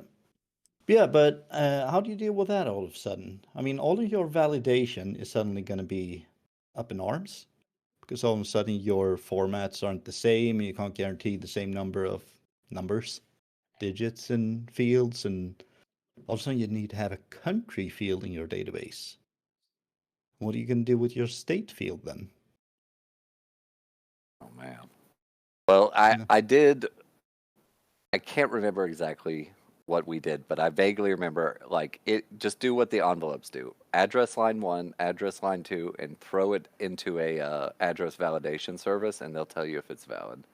And if it's Mm-hmm. not, then you might accept it anyway, because apparently address validation services don't know about newly built houses. You know, they're not Yeah. always up to date. So some percentage of people will fail validation no matter what. Mm-hmm. Oh, do you know how addresses work in Japan? Oh no, is this? I've heard some crazy stories about the Middle East. So tell me. Not the Middle East, Japan. The East. Yeah, the East, But Far anyway, East. They are how based does on it work? blocks, not streets. So you have this block number Oh, yeah, 4, and that It's not house just is that. somewhere around this block on some side of I like it, how he and gets there is no louder when he real other people reason or start order talking. to it. It's just somewhere on the 4+ sides of this block is this number. Find it. It's so dumb. Yeah. There's a push for trying to get a system like that established worldwide, where the entire world is broken up into blocks, and your address is ABC something something something, and it like positions you inside of that block, so you know exactly where to deliver whatever to. So you don't need an actual address to have something delivered to a location. You just need this. Well, I I think guess we it's still have an that. address, but it's this Longitude and block name. latitude.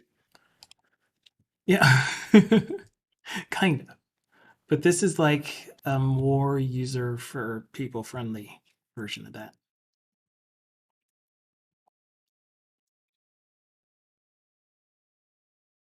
All right, I'm actually watching what you're doing on string and stream, but it is string also related. So You're like, I I'm hate this. curious, What are you what doing? breaking space? What are you going to do right here? I don't know. I What don't am I gonna actually do know with the anything. non-breaking space? I'm gonna make Yeah. it a string, and I'm gonna go You over need a here. semicolon. You need a You need semicolon. a semicolon. I have a semicolon right here, No, sir. no. After NBSP, you need a No, semicolon. I don't. Yeah, This is semicolon. a switch expression. It Try makes me again. feel bad if Inside you of don't the have this. string.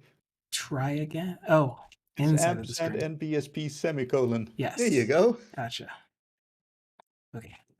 And then here, I'm I gonna figured do I'd help you markup before everything exploded. string, and that will be the payee value. Yeah, that's how you output a literal, right? That's how All I you know is output HTML This as is rendered what I HTML. say. Don't do any unwrapping of it or anything. It's just this is Oh, it what I does want in stuff my to it. document. It turns it from string HTML to rendered HTML. you know So what? the You might and need to look at NBSP. that. NBSP might render as ampersand NBS. Wait, ampersand Yeah. AMP So that would, semicolon NBSP semicolon. It might double encode it. We'll see. Oops. F12. I want to believe it's going to double encode. I'm rooting for your failure. Oh, wait. We need to have it show up. So let's just say it will That's a good always idea. be empty. There. Mhm. And now all of these payees should disappear.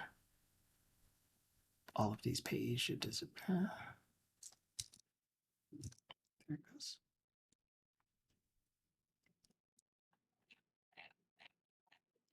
Drum roll, please. Payees are gone, and it renders as quotation mark and NBSP. That is really weird because it's actually. Oh, no, it's not that weird. Is it weird?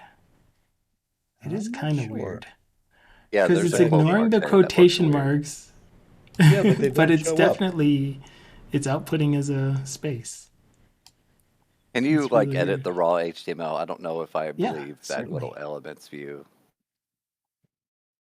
By the way, browser developer tools are the one reason I say people would ever need 3 monitors simultaneously. Like, Have There you you ever go. tried SAML debugging? thankfully, okay, here we go. Sorry, I'm focused. It's perfect. Yeah, that It's looks right, flawless. doesn't it?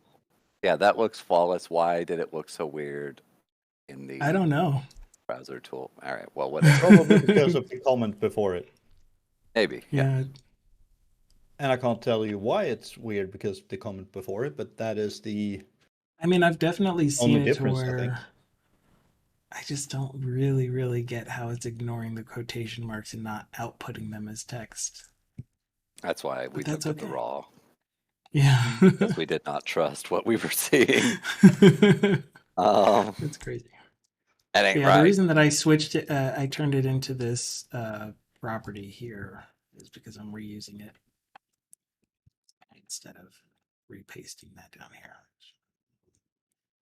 Excellent.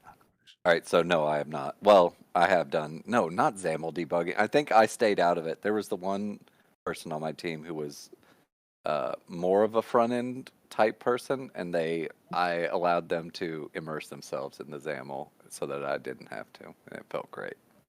Smart. So, Very but smart decision. we I'm also doing kept it SAML simple. at my current client. Yeah. That's always an experience. Especially when No, you I start have talking had about to responsiveness. because we're doing WPF as our main app. Oh, yeah. But what Yeah. I made a custom window essentially, and I was like, I am not going to do this in XAML. So I did the whole entire UI and code behind. It's so much easier. Mm-hmm.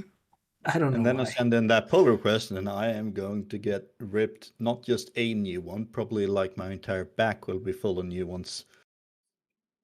Nice. Sounds terrible Yes. and Nice. painful. Yes, Yeah, there sounds will bad. be choices. Sounds bad. We're talking about a place where I sent in, I think it was 10 changed code files, and I got 60 comments on it. Oh, we should talk about pull request. Yeah. So I We mean, have it's an like issue. king We have an issue today already with pull requests. We do. So Like This on my team. But yeah, go ahead. go live. all right, I'm Go Peter, by the way. live. You're welcome to call me whatever. Okay, I'm Eric. It's all Hi, good. Peter. Yeah. All good. I got it. Yeah. All right. So pull requests. So I think the key is like there's just so much dysfunction. Like basically, I think every first pull request between two people should be done over the phone. Or like on a call like Okay. this, where we're looking at the pull request and we talk it over in person. And that way, if you get 60 comments, like you kind of understand the context. Because some people really do just mean like, why is this done this way, right? Like there's a lot of different type of comments. There's the, I am legitimately curious and I want you to write a 4-paragraph essay response to me. Yeah. Even though that'll waste your time. But I mean, like in an audio format, it wouldn't take that long to just say, this is why I did it, et cetera, et cetera, et cetera. They can ask follow-up questions, all that. You can do a real short answer. They can ask follow-up. The So question that's on like that, number though. one. You hope it's like that. It's not, of course. Then they're like, why is there trailing space on line 37? Yeah. You're like, oh no. Well, Mm-hmm. so and you try and minimize those. Like I don't even comment, of course. Like I'm so far in the filth that like I don't even see that anymore.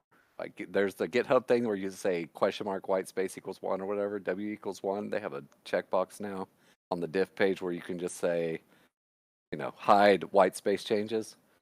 Mm-hmm. And that way it won't even like, that's actually really necessary sometimes. If someone adds or removes an if statement, it's killer. I don't know. Does it also look at beginning spaces versus tabs and stuff? Yes. Awesome.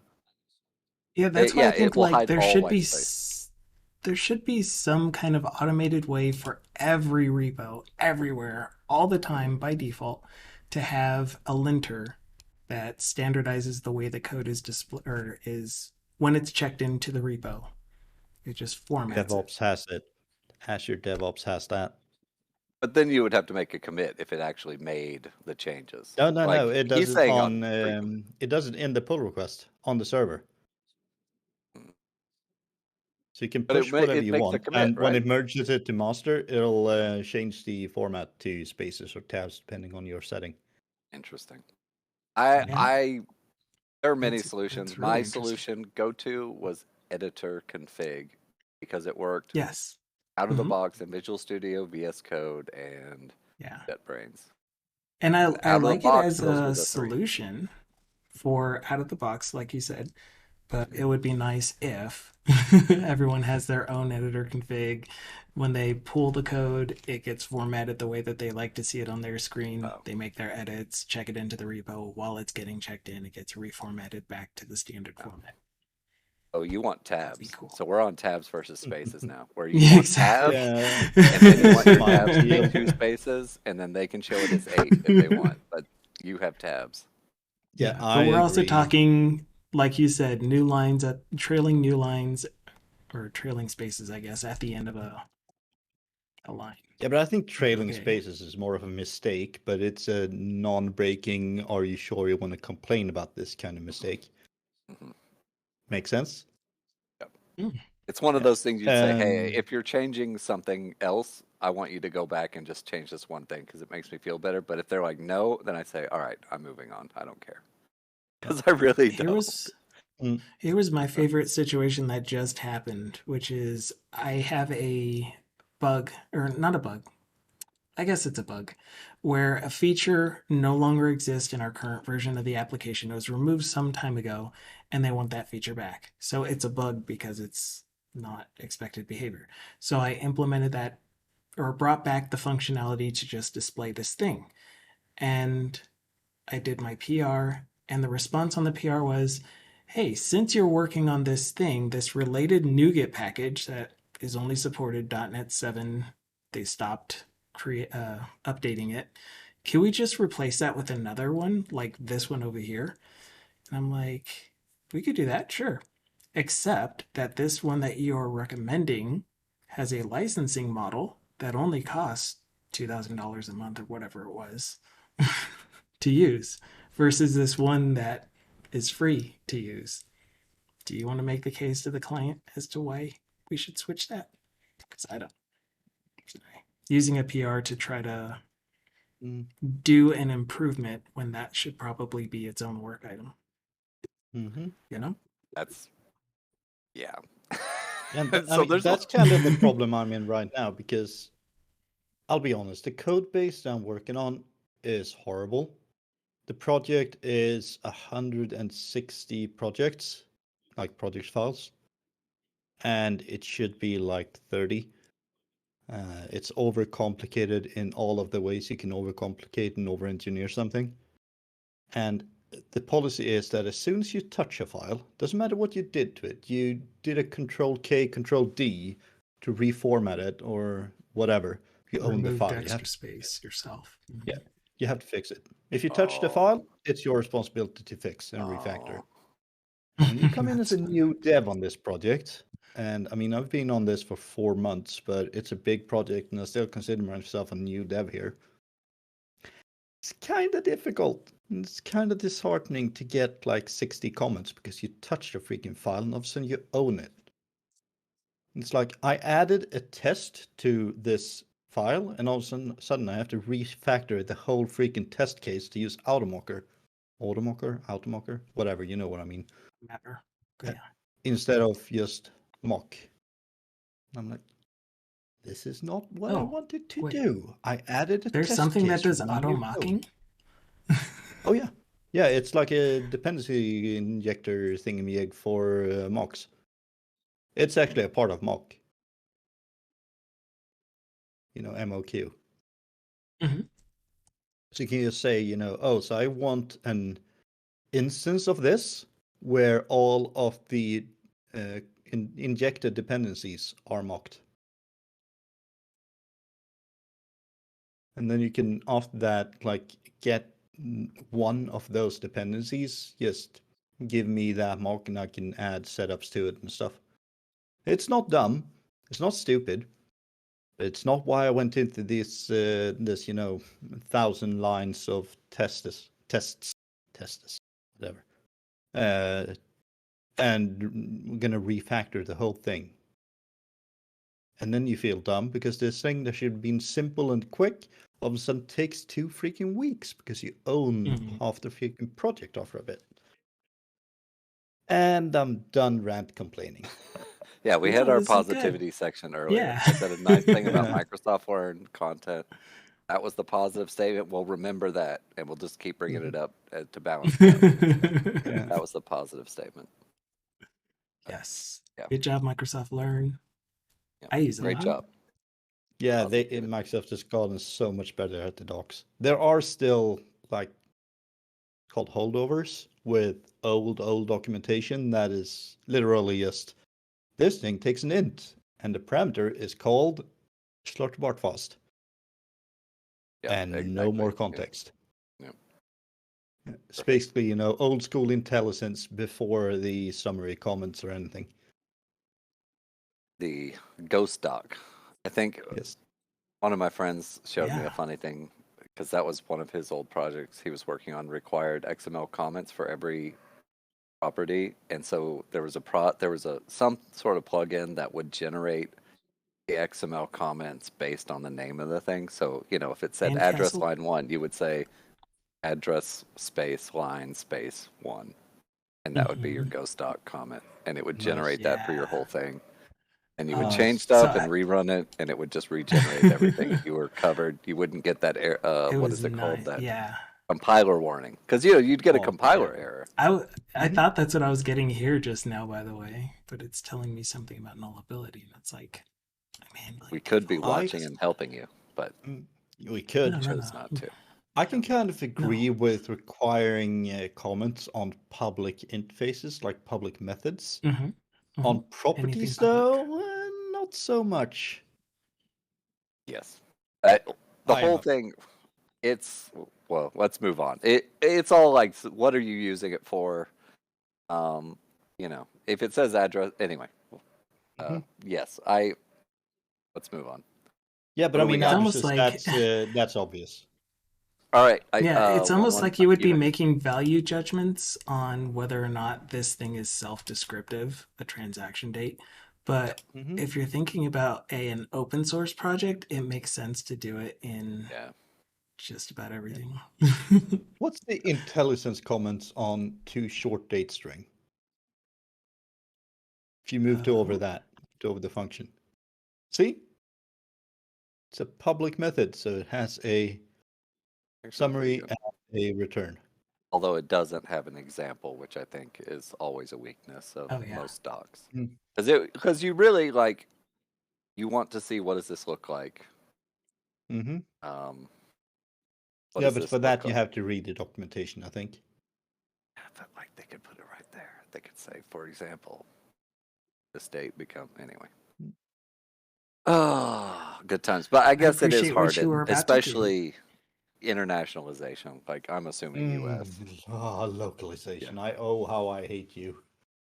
Very native today, but I hate you. Hey, I'm hitting all the buttons. Yeah, what does the US use as a decimal sign?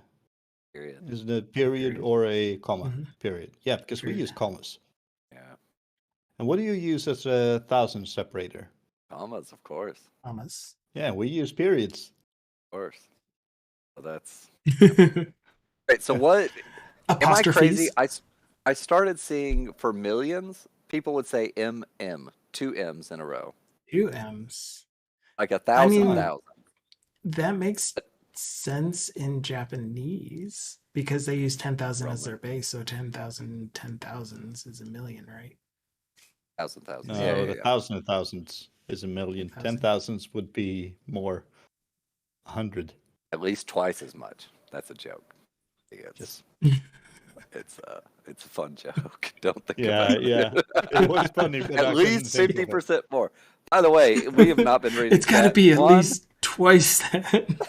at least twice it. That's the Zoolander. Twice as big. Yeah. Juan Van says hello, coders, from like 18 minutes Yeah, ago, yeah. probably. I waved at him. Yeah. I waved at him. This is a community day. I am just a rando in chat, and Yes. you And you can guys be are a fun. rando in chat in the voice channel as well. Yes, Monday. next Yeah, I time. think everyone's welcome. And I'm fairly certain Absolutely. everyone is welcome. Absolutely.